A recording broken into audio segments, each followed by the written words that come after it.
પંચમહાલ જિલ્લાના ગોધરામાં કોરોનાની પરિસ્થિતિને લઈને આગોતરી વ્યવસ્થા કરવામાં આવી હતી। ગોધરા સિવિલ હોસ્પિટલમાં 15 બેડની વ્યવસ્થા કરવામાં આવી છે। ત્યારે દેશભરના કોરોનાના કેસો જે છે એ એક્ટિવ થઈ ગયા છે અને કેસની સંખ્યા 1107 પર પહોંચી ગઈ છે, જેને લઈને પંચમહાલ જિલ્લામાં આરોગ્ય વિભાગ સજ્જ છે। આ ઉપરાંત ગોધરા ખાતે જિલ્લાની સૌથી મોટી વ્યવસ્થા કરાઈ છે, જેમાં પૂરતા સ્ટાફની વ્યવસ્થા પણ કરાઈ છે। આ સાથે દવાઓની પણ વ્યવસ્થા થઈ છે અને આ ઉપરાંત ઓક્સિજન પ્લાન્ટમાં પૂરતા સિલિન્ડર મુકાયા છે।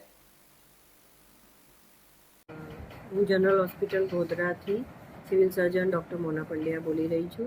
હાલ ગોધરા સિવિલ હોસ્પિટલમાં કોરોનાને લઈને વ્યવસ્થાઓ કરવામાં આવી છે, જેમાં 15 બેડ તૈયાર કરવામાં આવ્યા છે।